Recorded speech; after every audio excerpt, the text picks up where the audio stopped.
세월이 참 빨리 흘러갑니다. 오늘이 벌써 12월 첫째 주일입니다. 한 달 지나면 또 한 살 더 먹게 생겼네요.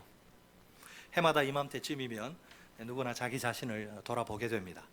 우리 그리스도인들의 경우엔 신앙생활을 점검해 보아야겠지요. 이 시간 가장 기본적이면서 중요한 두 가지 질문 앞에 서 봅시다. 첫째 질문입니다. 만일 오늘 밤이라도 이 세상을 떠나신다면 천국에 들어갈 것을 확신하고 계십니까? 구원의 확신이 있느냐는 질문입니다. 온전한 건강한 신앙생활을 위해서는 꼭 필요한 확신입니다. 다음은 둘째 질문입니다. 만일 오늘 밤 이 세상을 떠나 천국 문 앞에 섰는데 그때 하나님께서 내가 너를 나의 천국에 들어오게 할 이유가 무엇이겠느냐고 물으신다면 어떻게 대답하시겠습니까? 구원의 확신의 이유가 무엇이냐는 질문입니다. 구원의 확신에 대한 근거를 제시해 보라는 말입니다. 우리가 무조건 덮어놓고 구원을 확신할 수는 없습니다. 아무도 부인할 수 없는 강력한 증거가 필요합니다. 거듭난 그리스도인들에겐 결코 어려운 질문들이 아닙니다. 안타까운 것은 오늘날 한국 교회 현실입니다. 이 질문 던지면 우물쭈물 대답을 못하거나 글쎄요 죽어봐야겠는데요, 제가 살아온 삶을 보면 자신이 없는데요, 또 틀린 대답을 하는 경우가 꽤 많습니다. 보면 여러분 깜짝 놀라실 거예요. 이 자료 공개하면 우리가 어떤 경우에라도 대충 다룰 수 없는 중대한 문제입니다. 오늘 본문 두 파트로 나눠서 살펴봅니다. 구원을 확신하며 살라. 따라서 하십니다. 첫째, 구원을 확신하며 살라. 구원을 확신하며 살라. 오늘 본문에는 두 종류의 대조적인 사람이 나옵니다. 하나님의 아들을 믿는 자와 하나님을 믿지 않는 자입니다. 본문 10절 보면 하나님의 아들을 믿는 자에게는 자기 안에 증거가 있습니다. 곧 그 사람은 특별한 증언을 마음에 간직하고 있습니다. 9절에 따르면 하나님이 자기 아들에 관해 하신 증언입니다. 11절에 의하면 이 증언은 두 가지입니다. 내용이 하나는 하나님이 우리에게 영생, 영원한 생명을 주신 것입니다. 또 하나는 바로 이 영생이 그분의 아들 예수님 안에 있는 것입니다. 하나님이 예수님을 통해 영생을 주시는데 그 영생을 우리가 어떻게 받을 수 있을까요? 그 받음의 수단은 믿음입니다. 이 믿음의 기초는 하나님의 은혜입니다. 여러분, 믿음은 모든 자의 것이 아니에요. 믿음은 내가 갖고 싶다고 갖는 것이 아니고 하나님이 일방적으로 선택해서 주시는 거예요. 에베소서 2장 8절로 9절 말씀입니다. 자, 2장 8절로 9절 같이 읽습니다. 시작. 너희는 그 은혜에 의하여 믿음으로 말미암아 구원을 받았으니 이것은 너희에게서 난 것이 아니요 하나님의 선물이라. 행위에서 난 것이 아니니 이는 누구든지 자랑하지 못하게 함이라. 아멘. 말씀 정지해 주시고 화면. 자, 오늘 우리도 그 은혜에 의하여 믿음으로 구원받은 것입니다. 하나님의 아들 예수님을 개인적인 구세주와 주님으로, 세이비어와 롤드, 구세주와 주님으로 믿어서 말입니다. 우선 허물과 죄로 죽은 영혼은 그 기능을 어떤 기능도 할 수 없습니다. 영혼이 먼저 살아나야 되죠. 그래서 하나님의 은혜가 우리 영혼 위에 부어져서 우리 영혼이, 죽은 영혼이 살아나고 그 다음에 우리가 예수를 믿은 것이지요. 그 은혜에 의한 구원, 믿음으로 말미암은 구원입니다. 따라서 하십니다. 그 은혜에 의한 구원, 믿음으로 말미암은 구원, 하나님의 선물. 선물은 그냥 주셔서 우리가 받는 거죠. 반면에 하나님을 믿지 않는 자는 어떨까요? 하나님을 거짓말쟁이로 만들게 됩니다. 그 이유는 무엇일까요? 하나님이 그 아들에 대하여 증언하신 증거를 믿지 않기 때문입니다. 하나님의 아들을 믿는 것은 무엇을 가리킬까요? 그 아들에 관한 하나님의 여러 증언을 믿는 것입니다. 이 하나님의 증언을 마음으로 받아들이는 것입니다. 하나님을 믿지 않는 것은 정반대입니다. 그 아들에 관한 하나님의 무수한 증언을 믿지 않는 것입니다. 이 하나님의 증언을 마음으로 거절하는 것입니다. 사실 하나님을 믿지 않는 것이 얼마나 무서운 죄입니까? 그 아들에 관한 하나님의 증언을 믿지 않는 것이 얼마나 큰 죄입니까? 놀랍게도 그 결과는 하나님을 거짓말쟁이로 만드는 것입니다. 하나님은 참되시고 진실하십니다. 그뿐 아니라 의로우시며 거룩하십니다. 그분은 거짓과 불의와 부정과 부패를 추호도 용납하실 수 없습니다. 이런 하나님이 어떻게 거짓말을 하실 수 있을까요? 거짓말을 밥 먹듯 하는 존재는 따로 있습니다. 입만 열면 얼굴색 하나 변하지 않고 아무렇지도 않게 거짓말을 마구 쏟아냅니다. 요한복음 8장 44절을 보면 그는 마귀입니다. 마귀의 정체는 거짓말쟁이요 거짓의 아비입니다. 모든 거짓의 출처는 마귀입니다. 누가 감히 하나님을 마귀와 같은 거짓말쟁이로 취급한단 말인가요? 예수를 믿지 않으면 하나님을 거짓말쟁이로. 얼마나 큰 죄입니까? 자, 이제 본문 12절은 우리에게 논리적인 결론을 제시합니다. 여기에도 한 가지 결정적인 대조가 등장합니다. 한편은 하나님의 아들이 있는 자입니다. 다른 한편은 하나님의 아들이 없는 자입니다. 아들이 있는 자, 곧 예수님을 믿는 자에게는 뭐가 있어요? 영생이 있습니다. 아들이 없는 자, 즉 예수님을 믿지 않는 자에게는 영생이 없습니다. 자, 제가 몇 가지 쉬운 질문을 드리겠습니다. 영생을 우리에게 주시는 분이 누구실까요? 하나님이십니다. 그렇죠? 영생은 어디에 있을까요? 하나님의 아들 예수 그리스도 안에 있습니다. 영생은 누가 소유하고 있나요? 하나님의 아들이 있는 자가, 그 속에 하나님의 아들이 있는 자가 영생을 소유하고 있습니다. 영생이 없는 사람은 누구일까요? 그 속에 하나님의 아들이 없는 자입니다. 과연 누구에게 영생이 있는지 없는지 어떻게 알 수 있을까요? 그 속에 하나님의 아들이 있는지 없는지 보면 됩니다. 그렇다면 누구에게나 결정적으로 중요한 것은 무엇인가요?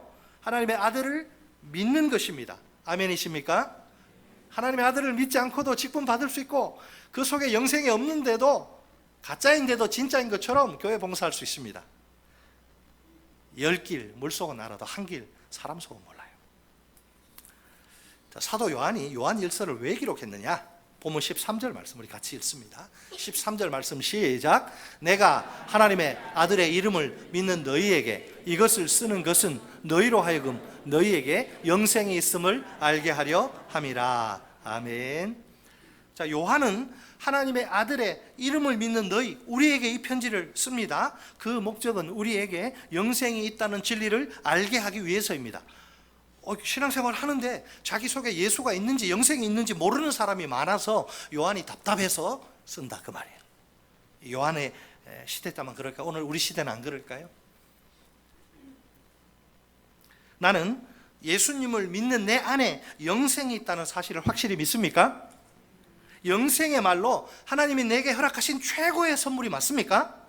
모든 좋은 것이 위로부터 빛들의 아버지께로부터 우리에게 내려온다 야고보가 이야기하는데 우리가 수많은 선물을 받는데 그중에 영생이 이터널 라이프가 영원한 생명이 최고의 선물인 줄 여러분 믿습니까? 이 세상 그 어느 어떤 보물과도 바꿀 수 없는 최고의 선물이 틀림없죠. 억만금을 주고도 살 수 없는 귀한 선물입니다. 놀라지 마세요. 그 엄청난 선물이 이미 내 속에 내 안에 박혀 있습니다. 그러므로 나는 모든 상황 속에서 기뻐할 수 있습니다. 항상 감사할 수 있습니다. 항상 기뻐해요. 항상 기뻐해요. 쉬지 말고 기도해요. 쉬지 말고 기도해요. 범사에 감사해요. 범사에 감사해요. 우리를 향한 주님의 가장 초보적인 뜻. 자, 이제 자기 아들에 관한 하나님의 증언에 대해서 좀 더 생각해 봅시다. 도대체 이 증언이 무엇일까요? 기록된 하나님의 말씀인 성경, 곧 복음입니다. 먼저 예수님의 인격과 사역에 대한 기록인 마가복음 1장 1절 말씀입니다. 우리 같이 읽어볼까요? 시작. 하나님의 아들 예수 그리스도의 복음의 시작이라. 아멘. 예수가 하나님의 아들, 여러분 믿습니까? 예수는 겉모습은 우리와 똑같은 인간이지만 똑같이 피곤하고 아프고 졸리고 막 성질나고 남이 괴롭히면, 그러나 예수는 하나님의 아들이에요. 마가는 마가복음을 복음의 시작이라 이렇게 표현합니다. 하나님이 자기 아들 예수에 관해서 증언한 것이 복음이란 뜻이죠. 다음은 로마서 1장 2절 말씀입니다. 이 복음은 하나님이 선지자들을 통하여 그의 아들에 관하여 성경에 미리 약속하신 것이라. 아멘. 복음은 하나님이 자신의 아들에 관해 하신 약속, 수백 년 전부터 1000년 이상 쭉 이뤄내려 수천 년. 이 복음의 초점은 하나님의 아들 예수 그리스도입니다. 고린도전서 15장 1절로 4절 아주 중요한 복음이 나오죠. 자, 우리 같이 길지만 읽어보겠습니다. 시작. 형제들아, 내가 너희에게 전한 복음을 너희에게 알게 하노니 이는 너희가 받은 것이요 또 그 가운데 선 것이라. 너희가 만일 내가 전한 그 말을 굳게 지키고 헛되이 받지 아니하였으면 그로 말미암아 구원을 받으리라. 내가 받은 것을 먼저 너희에게 전하였노니 이는 성경대로 그리스도께서 우리 죄를 위하여 죽으시고 장사 지낸 바 되셨다가 성경대로 사흘 만에 다시 살아나사. 아멘. 자, 바울은 고린도 교회 성도들이 복음을 믿으면 구원을 받을 것이라 말합니다. 또한 복음이 성경에 기록된 예수님에 관한 증언의 성취, 그 약속의 성취라고 이야기합니다. 그 복음의 핵심이 예수 그리스도의 십자가 고난과 죽음, 십자가와 부활이라고 선포합니다. 예수님과 그분에 대한 하나님의 증언, 복음은 절대로 분리할 수 없습니다. 예수님을 믿는 것이 곧 복음을 믿는 것입니다. 오늘 우리가 예수님을 믿는 것이 얼마나 큰 축복인지요, 우리가 이 축복을 결코 가볍게 생각해서는 안 됩니다. 요한복음 5장 24절이 증거입니다. 같이 읽습니다. 시작. 내가 진실로 너희에게 이르노니 내 말을 듣고 또 나 보내신 이를 믿는 자는 영생을 얻었고 심판에 이르지 아니하나니 사망에서 생명으로 옮겼느니라. 아멘. 자, 이 말씀을 좀 우리 생각해 보죠. 주님의 말씀인 복음을 듣고 또 하나님을 믿는 자가 있습니다. 하나님이 그에게 놀라운 축복을 부어 주십니다. 요한의 순서를 따르면 현재 축복과 미래의 축복과 과거의 축복, 축복 3종 세트가 이 말씀 안에 들어 있습니다. 첫째, 현재 축복은 뭘까요? 영생을 얻는 것입니다. 따라서 하십니다. 현재 축복은 영생을 얻는 것이다. 무슨 말이에요? 우리가 예수님을 믿을 때 그 즉시 예수님이 우리 마음에 들어오십니다. 예수님 안에 영생이 있거든요. 예수님이 들어오면 예수님 안에 있는 영생은 자연스럽게 들어오는 거죠. 그죠? 우리 마음에 들어오겠죠. 그 결과 현재 우리 안에 예수님도 계시고 예수님 안에 들어있는 영생도 우리 안에 있는 겁니다. 둘째, 미래의 축복인데 심판에 이르지 않는 것입니다. 따라서 하십니다. 미래의 축복, 심판에 이르지 않는 것. 우리는 장차 영생의 장소인 축복의 장소인 천국에 들어가게 될 것입니다. 영벌의 장소인 저주의 장소인 지옥에 들어가는 일은 절대로 없습니다. 셋째, 과거의 축복인데 사망에서 생명으로 옮겨진 것입니다. 따라서 하십니다. 과거의 축복, 사망에서 생명으로 옮겨진 것. 본적이 달라진. 우리는 과거 어느 시점에서부터 예수님을 믿은 그런 자들이죠. 그 순간부터, 그 첫 시작부터 사망과는 아무 상관이 없게 된 거예요. 예전에는 허물과 죄로 죽어서 마귀의 종노릇하고 평생 죄짓고 마귀 똘마니 노릇하다 지옥 가야 되는데 우리를 하나님께서 사망에서 예수 믿는 그 믿음 보시고 예수가 우리 안에 들어옴으로 이제 우리는 죄에 무기력하게 끌려다니지 않고 죄를 이길 수가 있어요. 죄와 싸워 이길 수가 있습니다. 죄의 지배는 없어요. 한두 번 이렇게 몇 번 이렇게 우리가 죄 지을 수 있어도 죄가 우리를 지배할 수 없습니다. 성령이 계시고 예수가 계시기 때문에 죄를 물리칠 수가 있어요. 자, 끝으로 예수님의 놀라운 약속을 보세요. 요한복음 10장 27절로 29절 말씀 같이 읽습니다. 시작. 내 양은 내 음성을 들으며 나는 그들을 알며 그들은 나를 따르느니라. 내가 그들에게 영생을 주노니 영원히 멸망하지 아니할 것이요 또 그들을 내 손에서 빼앗을 자가 없느니라. 그들을 주신 내 아버지는 만물보다 크심에 아무도 아버지 손에서 빼앗을 수 없느니라. 아멘. 예수님이 누구라고요? 우리의 목자시고 우리는 그분의 양떼입니다. 목자 예수님이 그분의 양떼 우리에게 영생을 주시마 약속하십니다. 우리의 구원을 예수님이 친히 보증하시는 셈입니다. 얼마나 든든합니까? 사람하고도 자꾸 우리가 하나님을 자기 수준에 생각하니까 이게 어려움이 있는 거죠. 우리는 철석같이 약속해도 그때 마음은 진실해요. 내가 꼭 이 약속 지키마. 근데 사람이 어디 그래 우리 알잖아요. 우리가 사람이 나빠서가 아니라 시간이 지나면서 상황이나 환경이 내가 생각하지 않은 방향으로 흘러가면 약속 못 지키는 거예요. 그게 인간입니다. 그러나 주님은 그렇지 않아요. 인간의 우리의 상황이 바뀌고 환경이 달라져도 주님은 언제나 한결같으십니다. 주님의 입에서 나간 말씀은 땅에 떨어지는 법이 없어요. 다 성취되는 줄 믿으시기 바랍니다. 내가 좋아하는 말씀이든 싫어하는 말씀이든 마찬가지. 감히 우리가 말씀을 싫다 좋다 판단하는 게 우습지만, 말도 안 되는 이야기지만, 여러분, 예수님이 구원을 이렇게 확실히 보증하시니까 얼마나 든든합니까? 그죠? 그래서 우리가 지금 이 예수님의, 목사 말이 아니고 예수님의 이 보증 때문에 우리 구원은 확실하구나, 내 속에 예수가 있고 예수 안에 있던 영생이 내 안에 있으니 내 구원은 확실하다, 자신 있게 외칠 수 있습니다. 우리는 벌써 구원받은 하나님의 자녀입니다. 영생의 축복을 이미 소유한 하나님의 백성입니다. 구원의 확신은 지금 우리의 것입니다. 그래서 우리는 현재 이 세상에서 아무것도 부러울 게 없습니다. 어떤 경우에라도 우리가 이 구원을 의심하지 맙시다. 누가 뭐라 해도 이 구원은 확실합니다. 하나님과 그분의 아들 예수님이 친히 약속하시고 보증하시기 때문입니다. 아멘이 출장 갔나요? 이 구원의 확신 너무나 중요한 이 진리, 이 아멘이 얼마나 중요한데, 이 말씀 앞에 아멘하는 게. 아마 그러실 거예요. 저 목사 징하다 징해. 언제 또 아멘 또 타령이네. 잘 생각해 성경 한번 읽어보세요. 아멘이 얼마나 축복인가. 우리가 근데 깊이 고민해 봐야 할 게 하나 있습니다. 그것은 구원과 소명의 부르심의 관계예요. 우리의 확신은 반드시 삶으로 나타나야 합니다. 구원의 확신이 있다고 하는데 삶은 전혀 아니다, 있을 수 없어요. 우리가 구원받은 자라면 구원받은 자답게 살아야 합니다. 구원받은 자다운 삶의 핵심은 뭐냐? 소명, 하나님의 부르심이죠. 구원의 확신과 소명이 함께 어깨동무하고 가는 거예요. 자, 둘째 파트, 소명을 감당하며 살라. 따라서 하십니다. 둘째, 소명을 감당하며 살라.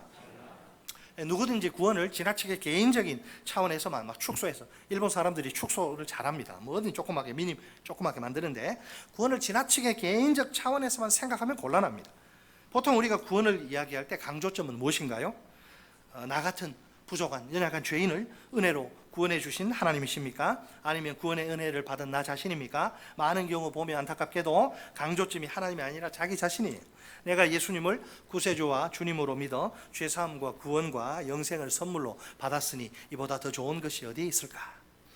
이 말 자체는 아무런 문제가 없습니다. 진짜 문제는 따로 있습니다. 하나님이 아니라 자기 자신이 크게 돋보이는 거예요. 구원은 항상 하나님의 절대적인 주권이라고 하는 큰 틀 속에서 강조되어야 합니다. 그렇지 않으면 아주 세속적인, 인간 중심적이고 자기 중심적인 생각을 낳기 쉽습니다. 창조주 하나님이 온 우주보다 더 큰 창조주 하나님이 절대적인 주권으로 나 같은 사람을 부르십니다. 나 같은 사람에게 구원의 은혜를 베푸십니다. 언제나 우리가 이것을 최우선적으로 강조해야 합니다. 그래야만 창조주 하나님의 절대 주권자적인 은혜와 목적이 무엇인지 물을 수 있습니다. 왜 하나님이 하필 나를 부르셨는가? 왜 하나님이 수많은 사람 가운데서 내게 구원의 은혜를 베푸셨는가? 답을 내야죠. 그 답에 맞게 살아야죠. 바울은 참으로 철저히 하나님 중심적인 신앙의 소유자입니다. 갈라디아서 1장 15절로 16절 말씀 같이 읽습니다. 시작. 그러나 내 어머니의 태로부터 나를 택정하시고 그의 은혜로 나를 부르시니가 그의 아들을 이방에 전하기 위하여 그를 내 속에 나타내시기를 기뻐하셨을 때에 내가 곧 혈육과 의논하지 아니하고. 아멘. 하나님의 그 절대 주권자적인 목적이 하나님께 있는데 그게 뭐냐? 이방인 구원입니다.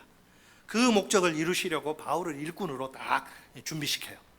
때가 차야 됩니다. 그를 예수 그리스도의 사도요, 이방인의 사도로 부르십니다.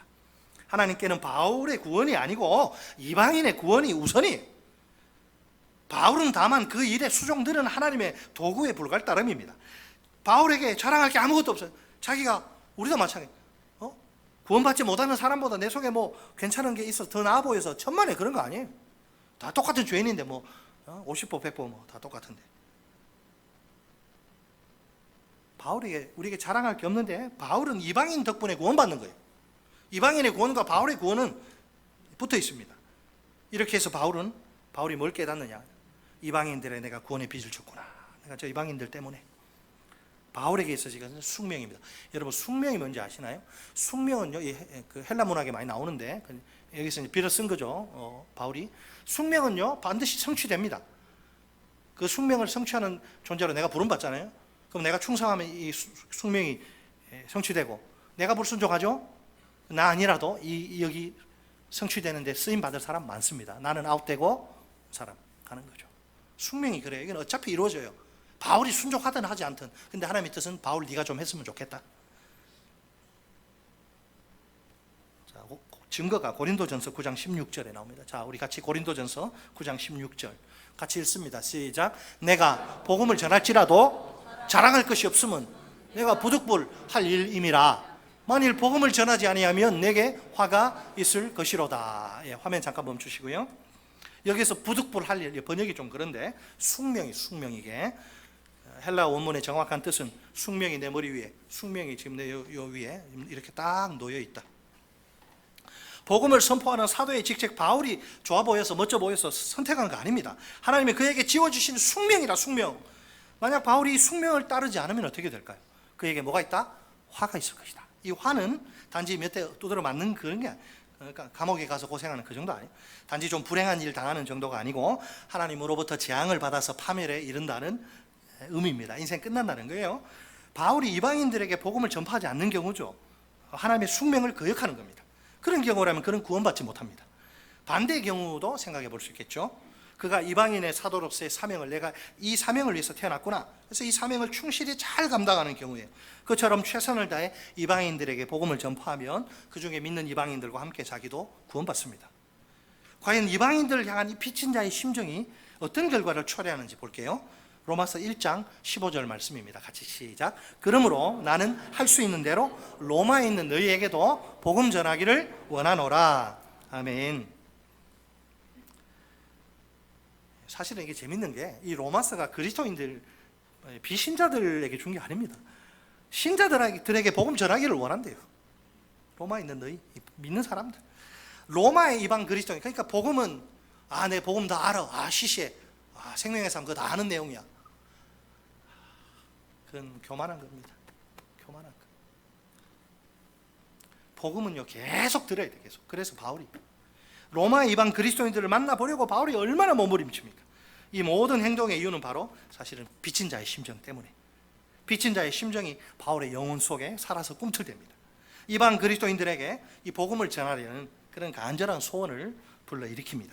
갚아도 되고 갚지 않아도 되는 그런 시시한, 그런 허접한 빚이 아닙니다. 무슨 수를 써서라도, 자기 목숨을 바쳐서라도 갚아야만 하는 그런 아주 무거운 그런 빚입니다.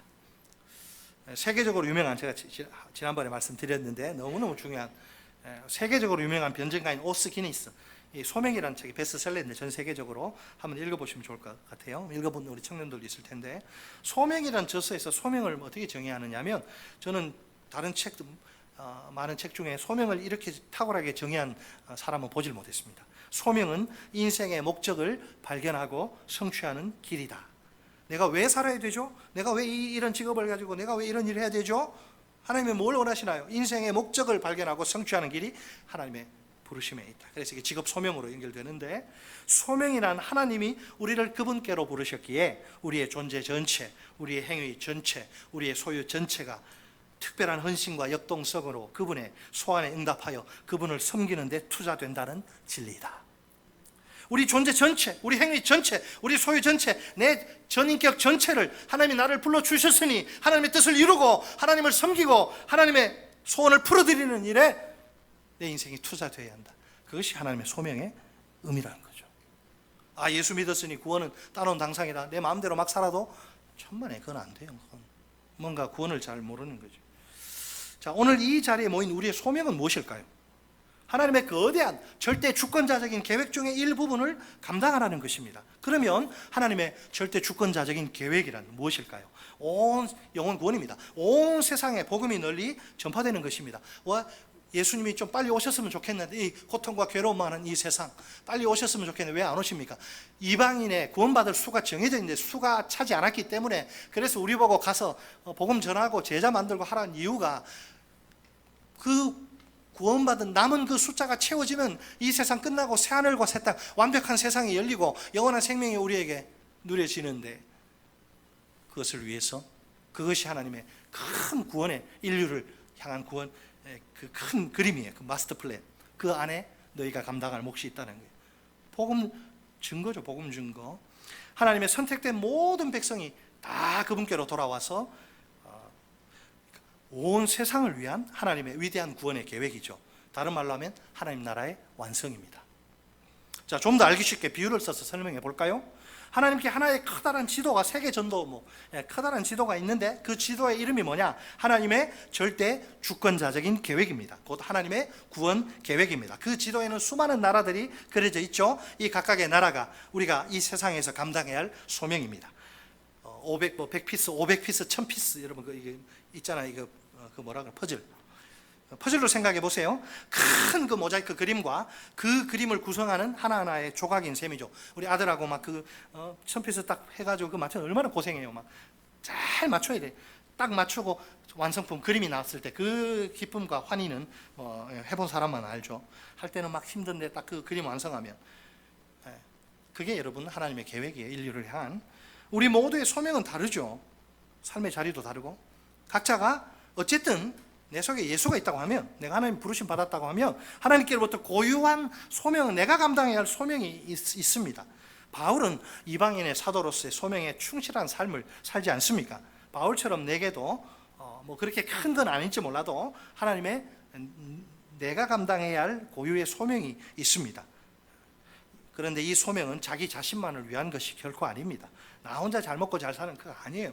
언제나 우리 주위에 이웃들과 관계가 있습니다. 하나님이 내게 주신 그러면 은혜의 소명은 무엇일까요? 나를 통해서 이웃을 구원하셔서 하나님 나라 완성하시려고 하는 하나님의 마스터 플랜 청사진 중에 한 부분을, 일익을 담당하는 것입니다. 바울의 경우에는 그가 어떻게 구원받게 됩니까? 이방인을 위한 사도로서의 소명을 충성스럽게 감당할 때 그 이방인들과 함께 구원받게 되는 거예요. 자, 그렇다면 소명과 아무 상관없는 구원이 우리에게 가능하냐 이 말이에요. 바울 선생님이 여기 오셔서 설교하시면 뭔 소리 하냐, 부정적인 대답을 하실 수밖에 없습니다. 이 지점에서 한 가지 의문이 떠오르지요. 오직 믿음으로 의롭게 되어 구원받는다는 진리와 모순되지 않나요? 그렇지 않아요. 여러분, 바울이 말하는 이 의라고 하는 것은 관계론적인 개념입니다. 관계론적인 개념. 이것은 하나님과의 올바른 관계를 의미하는 거예요. 구원은 항상 죄로 말미암아 완전히 박살나고 깨어진 하나님과의 올바른 관계의 회복을 뜻합니다. 그러면 올바른 관계는 어떻게 유지될 수 있을까요? 관계라고 하는 건요, 부부 관계도 그렇고 부부 자식 관계도 그렇고 목사 성도 관계도 그렇고 모든 관계는 거기서 의무를 발생시킵니다. 당시 쌍방이죠. 쌍방 한쪽에만 책임을 할 수는 없어요. 양 쌍방이 의무를 성실하게 감당할 때 그 관계가 유지가 되는 거죠. 그렇지 않으면 올바른 관계가 파괴됩니다. 자, 성경이 말하는 그러면 구원받을 자, 곧 의인은 누군가요? 하나님과 이웃과의 올바른 관계 속으로 회복된 자죠. 핵심은 예수의 십자가 보혈입니다. 그 올바른 관계 잘 유지해야 되죠. 유지되는 비결은 무엇입니까? 그 언약 안에서 주님을 신뢰하고 주님을 의지하고 말씀대로 살고 100%는 없어요. 그냥 트렌드 자체가 옛날에는 예수 믿고 내가 뭐 봉사한다고 하면서 늘 내 중심적이고 이랬는데 이 트렌드가 바뀌어가지고 어떻게 하면 하나님을 내가 기쁘시게 해드릴까? 어떻게 하면 내가 오늘 하루를 하나님께 영광 돌릴까? 그 생각으로 그러면 어떻게 해요? 말씀 보고 기도하고 순종하려고 하겠죠. 그게 정상적인 그리스도인의 삶이죠. 주님이 기대하시는. 물론 병들면 못해요. 어린아이는 땡깡만 부리고 자기 뜻만 고집하고 이거 아니면 죽겠다 그러죠. 올바른 여러분 관계에 항상 책임과 의무가 있습니다. 예수 믿고 마음대로 살아도 되는 거 아닙니까? 그건 거짓 복음이에요. 큰일 납니다. 그렇게 저 책임 못 져요. 저는 분명히 제가 사명교회에서 지금 11년째 지금 설교하고 있는데 잘 들으시고 다 천국에서 만나야죠. 하나님을 온전히 의지하고 하나님의 자녀는 하나님을 온전히 의지하고 그분께 철저히 순종하는 거죠. 다시 말해서 하나님의 그 절대 주권자적인 계획의 한 부분을 내가 담당하는 거예요. 그럴 때 하나님의 다른 백성들과 함께 영원한 생명을 누릴 수 있습니다. 요구만 하고 자기는 책임 안 지고 그건 복음이 아니에요.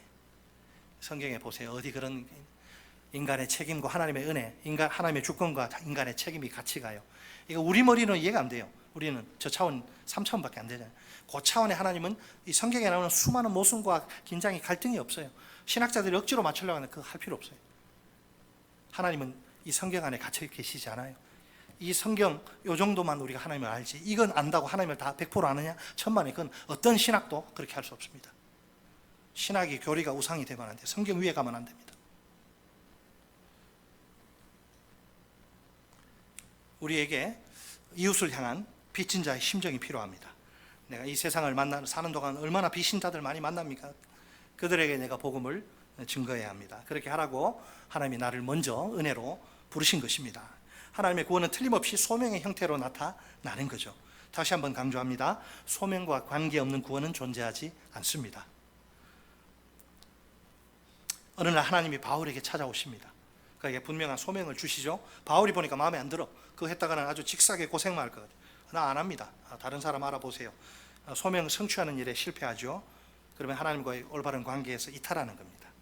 구원에서 떨어지는 치명적인 결과를 초래합니다. 그의 영혼이 멸망 속으로 떨어지는 거죠. 이것이 바울의 구원에 대한 이해입니다. 그런데 바울은 이런 이해를 자기는 사도니까 자기 자신에게만 적용하는 게 아니에요. 우리가 평범한 그리스도인들에게까지 확대해서 이게 내게만 적용되는 게 아니라 모든 그리스도인들이 똑같이 적용된다, 그렇게 주장을 하는데, 빌립보 교회 성도들에게 그게 한 유명한 말씀이 있습니다. 빌립보서 2장 12절 말씀 우리 같이 읽습니다. 같이 시작. 그러므로 나의 사랑하는 자들아, 너희가 나 있을 때뿐 아니라 더욱 지금 나 없을 때에도 항상 복종하여 두렵고 떨림으로 너희 구원을 이루라. 아멘. 화면 잠깐 멈춰주시고요. 바울이 지금 로마 감옥에 갇혀 있잖아요. 이 옥중서신입니다. 감방에서 쓰기를, 야, 내가 있을 때 너희들에게 설교했지, 말씀 가르쳤지. 지금은 감옥에 있으니까 너희 곁에 없어. 내가 있을 때나 없을 때 항상 복종해서 두렵고 떨림으로 구원을 이루어가. 책임을 이야기해. 인간의 책임. 아무것도 안 하고 그냥 가만히, 아니 그 잘못, 그건 이제 복음의 한쪽만 강조한 건데 다른 쪽은 그렇지 않습니다. 인간의, 이거 뭐 알미니안이다 그런 말할 필요 없어요. 뭐 알미니안이고 뭐 칼비니스트고, 우리 뭐 계획주의 신학을 강조하지만 그런 게 중요한 게 아니고 성경 본문 자체가 뭘 이야기하는가가 중요해요. 구원 이루는 게 쉬우면 항상 복종할 이유가 뭐가 있습니까? 뭐가 두렵고 떨려요? 구원의 확신만 그게 있다고 한다면, 확신을 가지고 두렵고 떨림으로 하나님을 두려워하고 항상 순종하며 사는 거예요. 그 바울이 그렇게 감옥에서 이야기하고 있습니다. 바울은 언제나 구원을 이 소명과의 관계 속에서 바라봅니다. 구원이 완성되는 그날까지 소명을 이루기 위해 최선을 다해야 한다는 거죠. 항상 영적인 긴장을 늦추지 말고 깨어 있어야 한다는 것입니다. 우리도 바울처럼 우리가 받은 소명을 확실히 알아야 합니다. 늘 그것을 잊지 말아야 합니다. 그게 우리 인생의 중심입니다.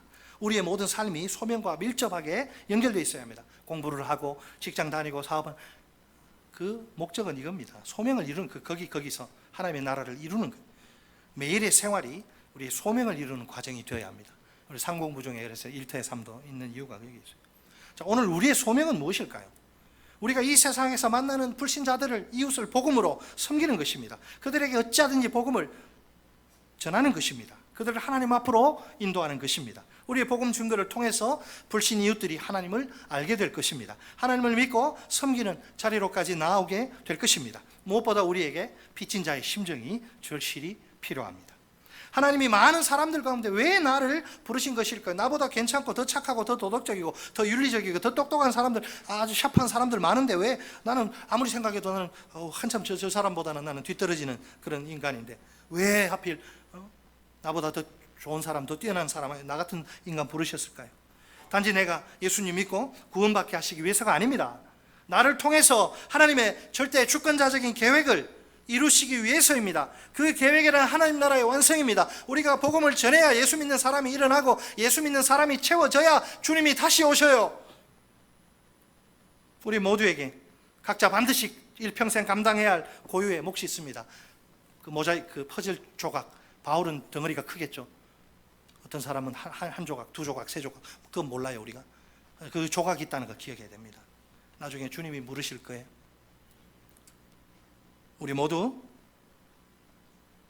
최선을 다해서 자기에게 주어진 소명을 이뤄 나가야 합니다. 그럴 때 하나님의 구원 계획이라고 하는 큰 그림이 점점 완성되어 갑니다. 결국 우리가 그토록 꿈꾸던 찬란한 하나님 나라가, 완벽한 완전한 나라가 완성될 것입니다. 얼마나 가슴 벅차고도 흥분되는 일이란 말인가요? 이 시간 내 모습을 하나님 앞에서 정직하게 점검해 봅시다. 나는 지금 하나님이 내게 주신 소명을 이루기 위해 최선을 다하고 있습니까? 내 주위에 있는 이웃들을 복음으로 섬기고 있습니까? 그들에게 생명의 복음을 증거하기 위해 노력하는 중입니까? 혹시 소명과는 아무 상관, 너무 내가 그냥 먹고 사는 일이 바빠가지고 소명은 그냥 소명과는 아무 상관없는 그런 삶은 아닌가요? 하나님이 내게 이웃을 향한 빚진 자의 심정을 요구하십니다. 그 빚진 자의 심정으로 한 영혼이라도 더 구원하라고, 소명에 충성을 다하라고 하십니다. 첫째, 우리 다 함께 언제나 구원을 확신하며 삽시다. 자, 이제 마지막입니다. 같이 읽습니다. 우리 다 함께 언제나 구원을 확신하며 삽시다. 예, 하나님과 그분의 아들 예수님이 친히 구원을 약속하시고 보증하십니다. 예수님을 믿는 우리는 이미 구원받은 하나님의 자녀들입니다. 예수님이 있는 우리는 벌써 영생을 소유한 하나님의 백성입니다. 그러므로 우리는 항상 구원을 확신할 수 있습니다. 이렇게 모든 상황 속에서 늘 구원을 확신하며 삽시다. 둘째, 우리 다 함께 소명을 감당하며 삽시다. 따라서 우리 다 함께 늘 소명을 감당하며 삽시다.